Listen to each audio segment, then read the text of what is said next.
So, ganito natin gagamitin yung ating cake topper templates dito sa Canva.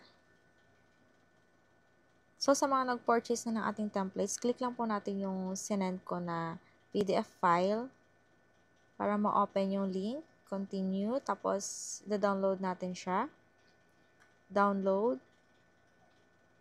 Kapag na-download na natin siya, mag-open yung PDF file. So, ito po yung laman ng ating PDF file. Meron po tayong dalawang collection dito, 1 and 2. Yung collection 1 natin is nasa 499 na templates and yung collection 2 naman is nasa 224 templates. So, yung first pages nito is yung ating instruction. So, click lang po natin yung click here para magkaroon tayo ng copy. Click nyo both siya. Kapag na-click nyo na yung nasa cake topper collection 1, isunod nyo din po yung collection 2 para magkaroon po kayo ng copy sa inyong Canva account. So, pag clinic po natin siya, ito po yung lalabas sa ating screen. Ang pipindutin lang natin dito is yung use template for new design. Para magkaroon tayo ng copy. So, yung templates natin, magagamit natin siya kahit naka-free account tayo sa Canva. Free account or pro account is pwedeng gamitin yung ating template. So, ang pinagkaiba lang niya, kapag naka-free account tayo, lahat po ng naka-crown po dito inside Canva is hindi natin pwedeng gamitin. Pero kapag naka-pro account tayo, lahat ng naka-crown dito sa loob ng Canva is pwede natin siyang gamitin. Ayan. So, ito yung mga available na templates natin dito sa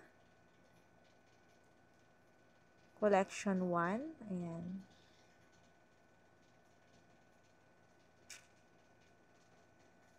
So, for example, eto, edit natin to. Lagyan natin siya ng dedication, ng name.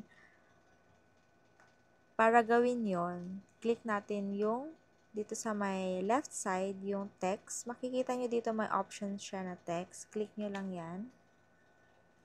Tapos, add a heading. Eto. Click nyo yan. Then, palitan lang natin yung name niya. So, for example, Bebe Fin. Bebe Fin.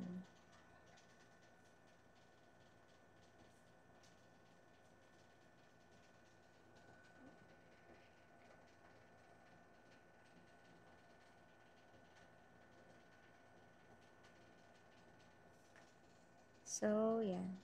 Pwede na natin palitan yung kanyang font. Click mo lang yung Canva Sans dyan sa may left. So, eto, marami tayong pwedeng pagpilian na font inside Canva for free. Yan. Yung mga may crown dito,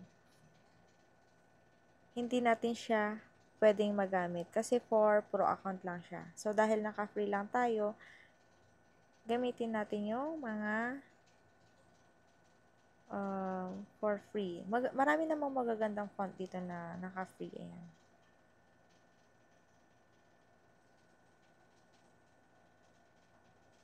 Tapos, pwede nating palitan yung kanyang kulay.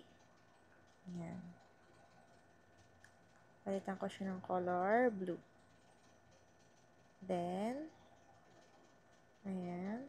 Para lumitaw yung kanyang pangalan, lalagyan ko siya ng effects. Tapos, punta tayo dito sa outline. Ayan. Gagawin ko lang siyang white para mas litaw. Pwede nyo adjust yung kanyang thickness. Ayan. Tapos, pwede nating i-curve yung pangalan para medyo sumabay siya dun sa ating ribbon banner. Tapos, adjust nyo lang yung name.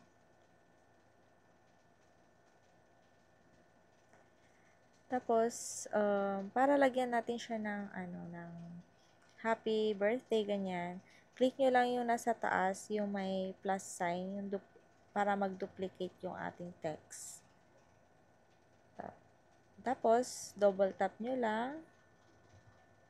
Lagyan nyo na siya ng happy birthday. Happy birthday.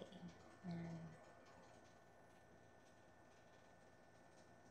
Adjust nyo na lang yung kanyang size, position, yan.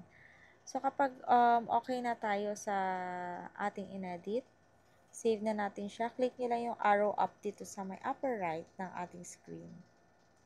Yan. Tapos, click nyo yung download. So, dito sa file type, always ko lang siyang sinisave as PNG. Tapos, kung naka-pro account kayo, click nyo yung transparent para mag-transparent yung background ng ating cake topper. Pero dahil naka-free account tayo, hindi natin siya magagamit kasi for pro account lang yung transparent background dito. So, next natin is yung select pages. Huwag nyo siyang ida-download na naka 1 to 500 kasi mada-download lahat ng ating templates dito. So, click muna natin ito. Tapos, punta tayo sa current page. Yung current page, yun yung inedit natin na template, which is page 52. So, pag okay na siya, click na natin yung download. Eto, pag nag-download siya, meron siyang white na background. So, para burahin yung ating white background, meron tayong dalawang choices. Pwede natin gamitin si PixArt at saka si background eraser. So, punta tayo sa PixArt. Tapos, add natin yung image. Ayan. Tapos, click lang natin yung remove BG, remove background.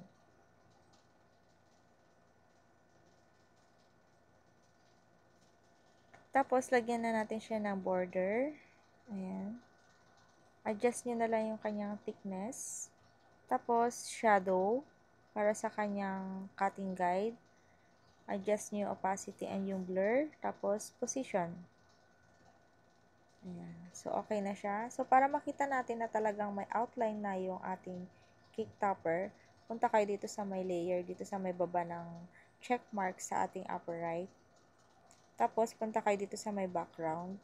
Then, background ulit dito sa may baba. Then, click nyo yung color white. Pwede na natin siyang i-save and i-print. Ayan.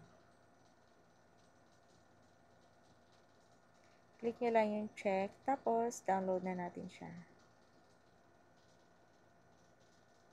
So, ganito lang po kadali gamitin yung ating templates at pwede nyo siyang gamitin ng paulit-ulit sa inyong mga cake topper projects.